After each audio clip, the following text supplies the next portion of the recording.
Right, good afternoon, everybody. Thank you. So, my name's Mr. Harry Nichols. I'm the new centre at the school as of Easter last year. I'm also the senior leader who's overseeing Year 2 this year. I'm mostly posted on the Year 1 gate. If any time you need to see me, I'm in the playground, etc., please reach out. But it's a pleasure to see so many faces. I recognise many, but also some new faces today as well. Do you want to do some introductions? Go yes, let's put it up. And yes, if you can do that. So my name is Mrs. Bangura, and I'm a Year 2 teacher, and I also lead on history and education for change in Keir Hardie. Come on. Come on. Yes, introduce yourself. I'm Miss Lester. I work with the SEN team in Miss Bangura's class. Hello, it's not to be known me. I'm Miss Barrett. I work in Year 2 at SEN in Newham class. Hello, hi. My name is Miss Malik, and I'm a Year 2 teacher. And there's another coming with, oh, there you are. Yes, hi, I'm nursery. And Miss Angelova, most of you know her. She's not here today because they have to go for a meeting about the Disney that's happening in school. And my name is Chowdhury, and I am the attendance and admission and learning mentor at the school. okay, so we're going to start off just to remind ourselves, because most of you, I know you've got 2 children, or you have been here. Okay, we're just going to remind ourselves about our school and year group expectation. So what we say in Keir Hardie is that every minute counts. And trust me when I say this, every minute counts. When children are late, we have to find time to fill that gap, what they've missed. So when they're in school on time, it makes them ready, it makes them relax, it makes them ready to learn. Okay? I just want to add on to that as well. The way the timetable works is that first 15 minutes of every morning goes into basic skills. And that's the time for the children to practice math, spelling, times tables, all of those areas. And if you imagine missing that every day for a week, that if you miss 10 minutes every day, you're looking at an hour of basic skills a week, which is lost. So it's really important just to keep on top of that morning start. Yes, so 8:45, they're punctual, they're lining out there, and we're ready. And can I say here too, the children, we know they're quite little at the moment. So when you come with them, please don't leave them standing by the stairs down there, outside there. Make sure they are lining up where we can see them. We know they're with us. Because sometimes when they're left down there, you leave them there, they might, go somewhere else, go and look for their class. The class is not there, the class is gone upstairs. So please make sure they are round the corner with us and with their class lining up there. And the exit, we're Year 2s. We know we go by the pirate ship there to pick up our children. And attendance. This is absolutely, Miss is going to be talking to us about this afterward. It's so crucial for our children to be in school every day, unless it's absolutely unavoidable. It's very crucial, but I'll leave that for Miss to talk to us about that. Behavior for learning. Ask your children at home, what is magic habits? They will tell you. So that's what we use at Keir Hardie, not just the children, us as teachers as well. We have to model for the children what's the expectation. So they look at us and we tell them, if I'm not using my magic habit, tell me. Ms. Bangura, you're not using your communication. You're not talking to me. And we accept that. We will talk to them we tell them, tell us, because we have to be the first ones to show them what is the expectation. I need to speak to my children in a manner that I would like them to speak to me like that. So we tell them, okay? So that's what we follow in Keir Hardie. And reading, every day we read with our children, reading for pleasure, for them to understand what reading is about. It's to be fun. And then we talk about different things, the story. And I hope we are all reading at home with our children as well. That is so key to help them to understand, even when it comes to writing. And we do homework and spelling, and every week, we will give them projects in their homework. This project is topic that we're learning. It could be in history, it could be in geography, it could be in science. So please look for those projects and help them, support them to work on those projects. Sometimes it's very hands-on, sometimes it's not so hard, but please, please, please support them because it helps them to understand the topic that we are learning in school. Okay? Okay, so I want to talk a little bit about safeguarding. It's one of the most important parts of working in a school. So it's all of our shared responsibility at school to keep on top of safeguarding and keeping children safe. Keir Hardie is committed to developing and sustaining a strong safeguarding culture which supports us all to safeguard children and creates a positive and respectful learning environment in which we can all flourish. We have our own roles and responsibilities, which I'll go through later to give you a bit of an insight into the structure of what that looks like. But safeguarding and promoting the welfare of children is everyone's responsibility. Every single member of staff in the school is trained and has a process which we follow if we have any concerns. Everyone who comes into contact with the children and their families has a role to play, as I said, but then in order to fulfil this responsibility effectively, all professionals must make sure their approach is child-centred. And this means they should consider at all times what is in the best interest of the child. So on the board here, I've got a breakdown of our safeguarding team. So you can see at the top, you've got Miss Otieno, Mr. Barker, Miss Noyan, and Miss Woodhall, and they are designated safeguarding leads. So if you have any concerns regarding the safety of children, these are the first people you can contact if you see them. However, also myself, Miss Chowdhury, and Miss Critchlow, learning mentors, and myself, Miss Senko, you can come to us, and also class teachers. So if you have any concerns, please reach out to us and speak to us accordingly. We do have a legal duty of care to keep children safe. So if something is raised, we might have to have conversations with you. I really need to just emphasise that it's like a working partnership. We're here to solve problems. We're here to work together as a team. But if we do come forward to you and we want to speak to you about your child, if something's happened, please feel free to do the same for us, vice versa, and we'll go from there. Okay. Following on from that, something which is really, really prevalent at the moment in safeguarding is online safety. We are putting a lot of effort into keeping children safe online. But a lot of that happens at home as well. So it needs to be a partnership between school and home and technology, especially as we start to, as the children start to access technology like telephones, iPads, a little bit younger. Okay, so make sure, I'm not going to go through every single area, but this is what we will be teaching the children in school. But think about sharing responsibility. We teach the children what they're sharing online, they have to be sensible with. So sharing photos. If you're coming into school for events, etc., when you're thinking about taking photographs, please do not share them because they will have other children in them at times as well. That is just for your own personal use. Okay. Think about managing privacy. We've had many situations with apps, communication, WhatsApp, for example. Obviously, children in year 2, they're too young for that. But also be aware that they can access your phones and they're very technologically, they are switched on and they know how to access these apps. So make sure that you're keeping children safe from what you're accessing as well. Ask for help. We teach children just always ask for help if they have any worries or concerns, and that goes for you too. If you have any concerns about what your children are accessing or what you're hearing about, it comes under safeguarding. Just come and speak to us. We'll be able to support with that as well. Just because it's at home doesn't mean we don't have some practice we can use to support with that as well. Okay. We teach children to respect others online. That comes under cyberbullying, everything online. Monitor that. If you have any concerns about what your children are accessing, things like Roblox and games, we all know they can communicate through that, and they're talking to, essentially, you can set it up so they're talking to strangers and others as well. So do monitor that and that screen time, particularly as the children start to get older and progressing to key stage 2, for example. And lastly, trust your instincts. Okay, if you feel that something's a little bit off with your child, check technology as well. Just check for that communication, and same with us, we can support with that in school. Any questions around that at all? Okay, so moving on to British values and protected characteristics.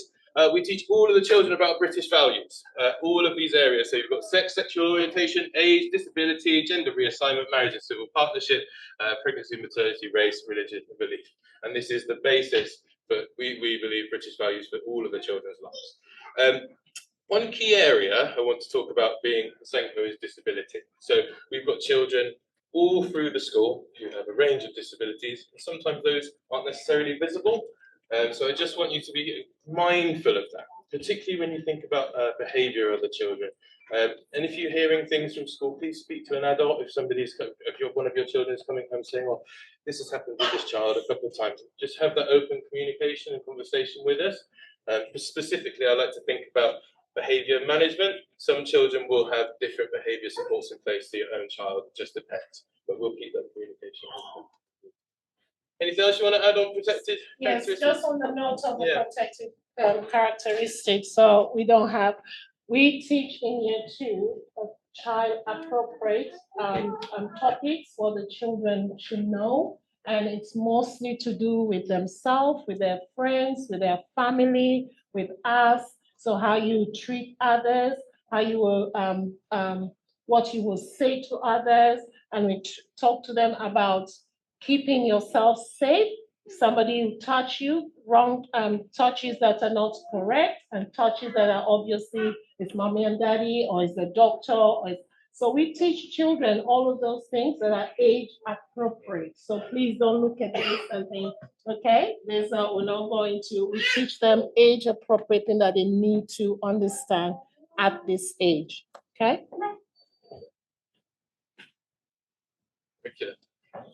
Right. In curriculum, we have basic skills, and we spoke about this first 15 minutes of the day, and then we have reading. We are reading school. We encourage children to read in the range of books, and the books are on children's reading levels, and also within those reading levels, we challenge them also.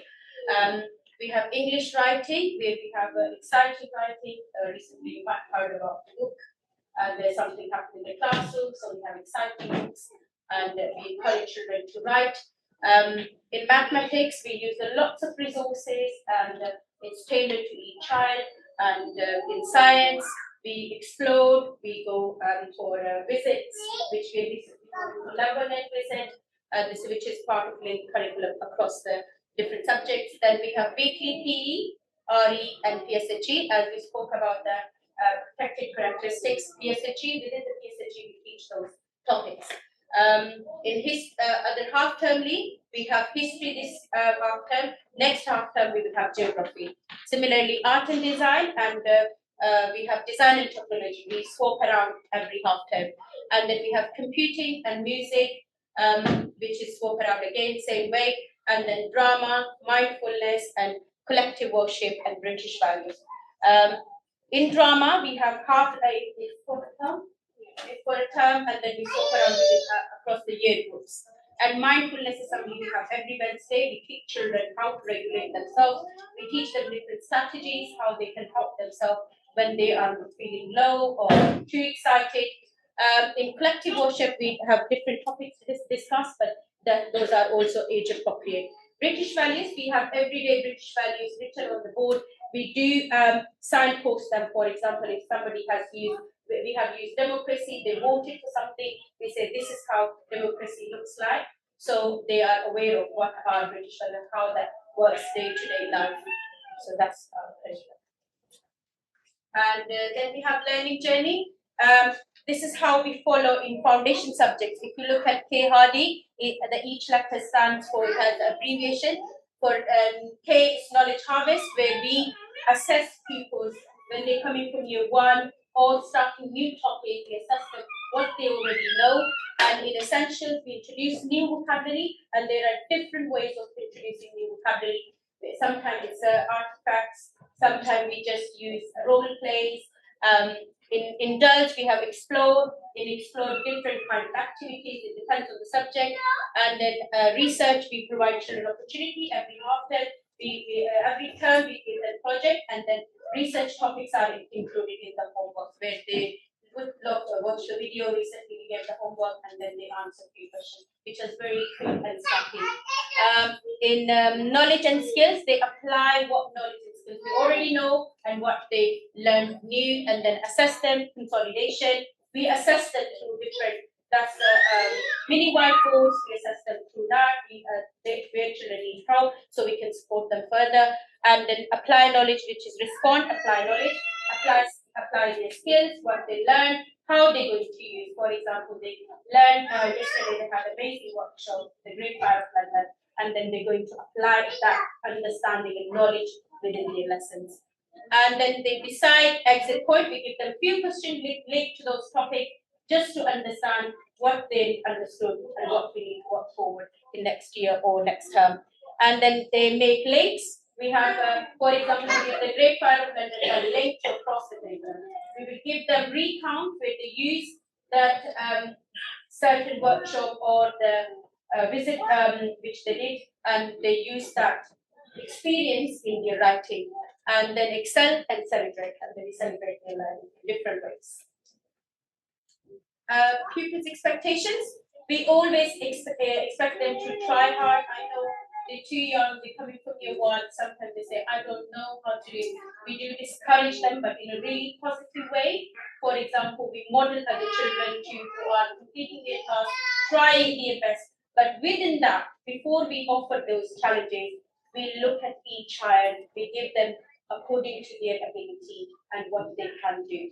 We don't give them a challenge where they sit and they stress about it, but within those challenges, they are challenging themselves and also they're learning. Be helpful and polite to the children. We have paid work where we pay them in a way where they can help each other, but they don't feel overwhelmed if somebody's doing too good and they don't feel like I'm not doing that great. So we do pay them in a way where they feel comfortable and confident. Follow all school rules, including the class charter. So they have created their own rules. They have signed it, and whenever they're not following or somebody is not doing it, we pull that down and say, okay, we didn't follow. How are we going to do that? And we're going to reflect. So that's the school class charter. Get to school every day and be on time. We do encourage them. Also, of course, they're too young, but I know some questions that in my class, and I do understand those needs. I support them as well, but then it comes to parents as well because they're too young to be on time at school. We do request for that. Complete and return all homework. We do encourage children to do their homework. Homework again is catered to their needs and is absolutely according to their ability. We do support parents as well. This is why soon we're starting homework club, and we have teachers have had signposts with those children specifically who need support, especially EAL, which parents need that support as well. With the school uniform every day and PE uniform for PE, sometimes PE do fluctuate at some point. We do acknowledge that and we don't make children accountable for that, but we do encourage them to wear their PE kits. Use 5 Bs. 5 Bs, it's like a bee bird, and they use first is a book. I might do the order of the right. It's a look at your book, then look at your boss. So you look at the book first. If you're confused about something, if you're still not sure, we have learning boards. If you go into our classroom, we use our boards as learning boards. Look at the learning wall. You will see the key vocabulary. You see some learning. If you're still not sure, talk to your partner. What do you think about this? Yes. And if you still think, oh, there's still something, and then you said, okay, you can go to the boss. Or the adults in the class. Yes. So these are the fun ways. So and if I'm stuck and we share any problem with my teacher or one of my 5 trusted adults, we do encourage children to have 5 trusted adults. I know sometimes we do ask them, then they say, Mommy, Daddy, but we do talk about at home 5 trusted adults and in school. We make sure that we do teach them in the first 2 weeks, the baseline, we had worked on that, and then they have 5 trusted adults in their books. Promote the school positivity, show my magic habits every day. Magic habits, they know, please do ask them, do encourage them. We celebrate magic habits every day. I do ask every morning, all the teachers do ask every morning, what is our magic habit of the week? And we do signpost, okay, you have used your magic habit, well done, and we give dojos and positive praise. And with regards to those magic habits, we have every Friday celebration assembly. We do give children certificates and golden table for different achievements. And the next one is you. It's key to your children's learning, and we need you to be part of this learning journey. We cannot do it without you. Yesterday I said to the other parents, if you were not here to help support with our workshop, it would have been a struggle to get all the adults together. So thank you for that. But this is the expectation we have with you, to have that, relationship, to have that harmony, so that we'll be able to celebrate our children. So encourage your child to do their best. Encourage positive, polite behavior. Ensure your child attends school every day. Make sure they complete their homework, reading, spelling, the times table, they bring in the correct equipment to school. Ensure they wear the school uniform. Encourage them to have a go. Have the gumption. Have a go. Can-do attitude. Provide your child with experiences that support their learning out of school. Can take, library, museum, or even the park to talk about the science topic. Discuss any concern with us, and attend school meetings. This is where you ask questions, or you talk to us, and we have that discussion. Okay? Teach your child how to be tolerant and accepting of differences, reflecting our school diversity. Now look around. I am so, so, so proud that I am part of this school, because all of you, it means that different people from different parts of the world, different nationalities, working together. That's so unique. So let's keep that and let's work together. Yeah? Okay, and last but not least, I think what we're trying to form here is just like we've got a triangle of the child, the staff, and the parents, and together we form a team working around the children to help them to succeed. So staff expectations, and that's for every member of staff in school. It's our responsibility to prepare exciting, appropriately pitched lessons and to support the child's learning, and that's all children regardless of what additional support they need. We need to provide stimulating and a safe environment for your child to learn and develop and feel safe. And we do that through open communication and all of the other systems that we have in place. We help your child to understand what he or she is learning. We give rewards, praise and attention to those who are helpful and those who are making progress. We provide a range of homework to support the children with their learning, and that will be adapted too, just like we adapt our learning in the mainstream classroom, that's adapted to go home as well. We teach tolerance and acceptance in accordance to the British values. We communicate with you about your child's progress and when we are concerned about your child's well-being and behaviour, and that can look different depending on the child, but every term you will receive a report, as you know, and that will come back to you to give you an update on all of the areas they're learning. We are role models, and we always show our magic habits, as Ms. Mangora was saying at the very beginning, and we also have to safeguard your child by following the school's policies and procedures. So every week, the children will get in their homework folders, they've got reading for fun in there. And please look at that when you read with the child. Take notes so we know. Maybe it could be what the child is doing well or something that they need more work on. And then we can look at that and say, okay, he needs to be able to read his words fluently. We need to learn that. So make note in there. It's for us to communicate. Tell us, but we also want to celebrate them. So go in there and make a short note, and we will pick that up and go with that and support them in those ways. Reading for pleasure, like I said before, we do that every week in school with the children, where we read to them. They listen, we read, because we want to model what reading looks like when we're reading, so they see how that enjoyable experience. Okay. We've talked about magic habits. We mentioned Miss Marie mentioned magic habits. Want to go through just quickly the magic habits? We have magic. Magic stands for motivation, positive attitude, gumption, independence, and communication. As I said earlier, we do have a one magic habit a week, and then we do celebrate the signposts and show them how it's practically day-to-day life, how it works. But we do encourage children to use that to have the positive behavior and positive attitude towards their learning. And so the expectation Now I want you to look at two things that probably all of these things we do. So I will go on that side first. Yes, I start with this language of choice. Basically, how us as teacher will speak to the children.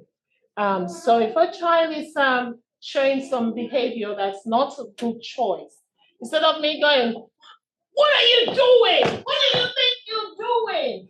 Now, any child, my goodness, somebody if I hear that, I will froze. But I say, come making the right choice. All be better. You try to do your work now, yes, and later you can do this again. So make the right choice. So language of choice, how we speak to children, it makes a whole difference. And I'm encouraging you also at home as well, parents. Some children, when you scream at them, that's it. That's it. You don't get anything out of them. Forget it. So make sure we are choosing our language. Zone of regulation, we have it in our classroom. They come in the morning, we'll say, how are you feeling today? I'm feeling excited. Okay, we all know. I'm not feeling so great. And then one of us will go to that child at some point of the day. I'm not feeling so good. What's the matter? So we've started that in class, and we're going to continue with that so that when children come, they're telling us without announcing to the world how they're feeling for that day. And we as adults will pick up on that. Yeah? Praise and effort again. Let's continue to do it. We celebrate our children every day in class, more so on Friday. Tracking sheets. Now, this is where, if you ask your child, they'll know. I think you probably heard it so many times. So this is where we use it as our children to help them regulate. We give them warnings. So after a set and few warnings, we'll tell them now, I'm going to put you on the tracking sheet. That's to help you now think that I'm going on that tracking sheet because I haven't been making the right choices. You're going on stage 1. I need you to think now. How are you going to change that? Yes? How are you going to change it for you to make a better choice? Then they are ready. So, but give them warning. We give them warning. We tell them exactly why they're going on that tracking sheet so that it gives children a chance to change their choices and it helps them. Okay? We don't just put them there. You need to explain to them why you're going there, and you've got a chance to fix that.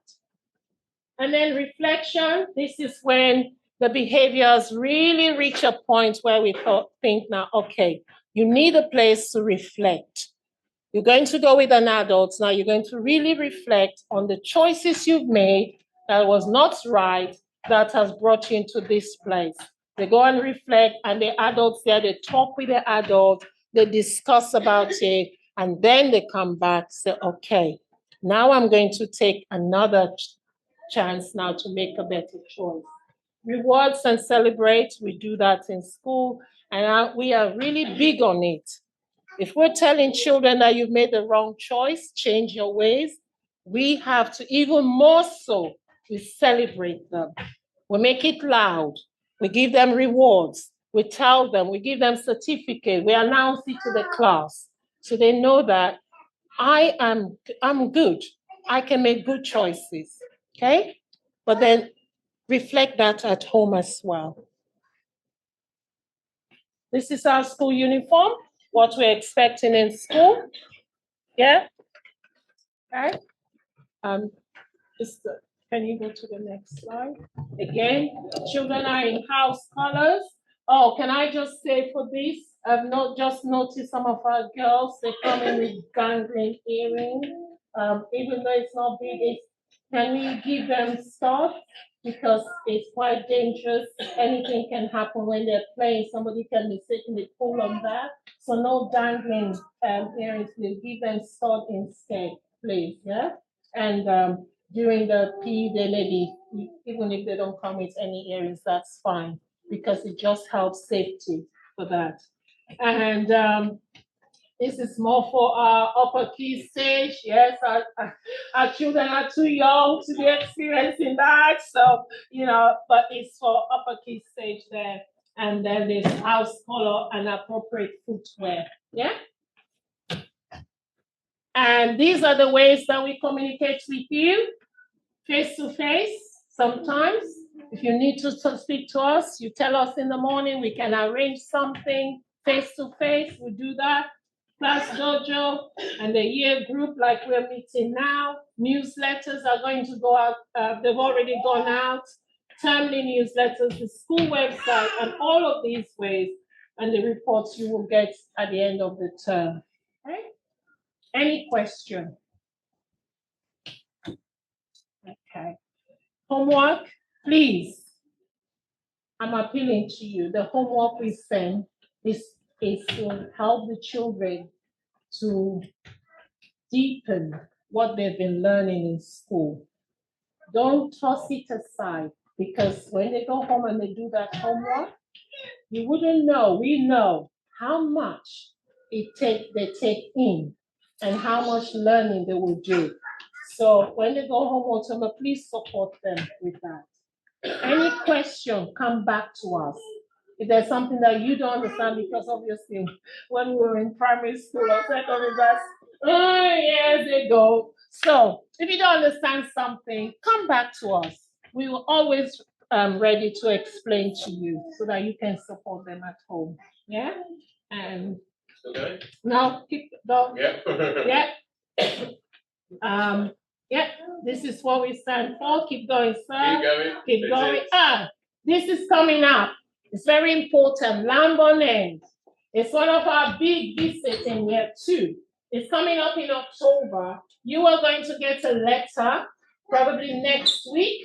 The reason why I'm saying that also, the school is paying a lot of money to make sure our children go and get that experience. But we also need teeny bit from you parents. So you're going to get a letter, how much teeny bits you will need to pay. So please, when you get that letter, we need the consent form and also the money as quickly as possible, because the visit is going to happen in October the 13th. So we're out of school the whole day. We're going with coach. That's one we don't need parents, because we're going way out of school. We're going by coach. We're going to be there all day, and we come back here around 4 o'clock-ish. Yes? So look and watch out for the letter, the consent form, and how much money you need to contribute to make that happen.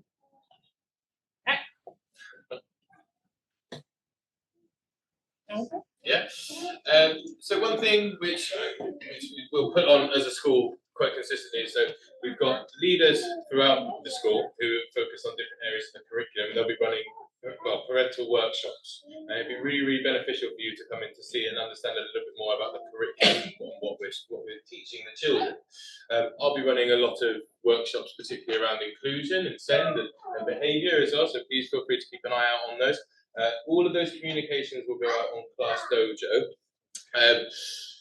I've got here, what safety workshops would you be interested in attending? So we've got first aid at home, fire safety, behaviour management, positive parenting, e-safety. So all of these areas will be covered by these sessions. So please keep an eye out on those. And also, if you've got any suggestions, please put those in. You can send those in on Class Dojo as well. We can monitor that. But keep an eye out for those for the next term specifically, whilst we plan for the rest of the year. Left arm for last. Hello everyone. As Ms. Bangura and all the other members of staff have mentioned, that attendance and punctuality go side by side. Your child has to attend school in order to achieve. If they miss a day, it's a lot of hard work that these teachers put in for your child to catch up. And if they miss a whole week, now you can imagine they've missed a whole topic of that week. So there'll be gaps in the learning. So when the children miss, for example, 19 days, they miss 90%. That's like nearly a month of school if you think in days. So we do have a procedure that when by 95%, if the attendance drops to 95%, you do get a timely letter reminding you of that the attendance has dropped. I appreciate some parents do send in the medical evidence. The only difference is the parents that send in medical evidence, those absences are authorized, and the parents that don't, those are unauthorized. With the government initiative, what it is, if your child misses 10 sessions, that's 5 days of school, you can get a fine. So whether it be term time leave or due to poor attendance, and also poor attendance is also linked to safeguarding, because you won't believe there are so many children that sometimes miss school, but there's an underlying reasons behind that. That's why we follow up, because in these meetings, when we call you for meetings, when the attendance drops to 90%, we have this communication so we can help and find out and support your child why they are missing so much of school. If there is underlying health issues, then we are asked you to go and seek specialist help, or if there are other issues going on, we're here to help you. Term time leave, as you know, we don't authorize it. When you go on holiday, the first fine is £80, second time it doubles, and third time you get prosecuted, and that becomes it will be marked on your DBS because you failed to give your child the right to education. We as a school have to follow the procedure because we are accountable to the local authority. Sometimes you might think, oh, it's Miss Chowdhury again, parent mailed me again. But I have to follow my due diligence, because if I'm not following, then I'm failing your children and failing you. If we are chasing you for the child to come into school, because we are passionate about your child's learning and we want them to achieve. Now, if we didn't bother them, we don't care, let you go on holidays or take time off. But it does have an impact on the learning, and these fantastic teachers, the work that goes behind it, you would not imagine how much. You might think just one of my child, but they are passionate about your child. That one child is a lot of accountability to them. So please, as we said that, it's not just the school versus the parents. We have to work together to get a high standard. And this year we finished on 94.7. Next year our target is to be 95%. We end on 95%. So please, thank you. Any questions? I know it's very hard to get medical evidence, even if you have appointments. Sometimes you get a reference number. You can screenshot that and give it to us. Some parents are very, they know and they're very up to date with everything. So, and if you're unable to, please come and talk to me as well, and we can see other ways we can figure that out. Thank you. Any questions? Any questions? I'm going to hang about for 10-15 minutes. If anyone wants to catch up or have any more conversations, feel free. And if any day you think that you need to speak to one of us, please just let us know. We can arrange meetings that we can take up to school, or maybe first thing early in the morning if you have the time. Please let us know. Oh, Ms. Bangura, just one more thing to add. So with punctuality, if your child is half an hour late, it becomes a U code on our register. That's an unauthorized absence. So please make sure they're on time, because that would also lead to a fine for you as well. But we don't want to do that. That's why we have meetings, so to avoid all these things. Thank you. Anything else? Any questions? Okay. Thank you. Thank you so much. Go and pick up your children and see you tomorrow morning.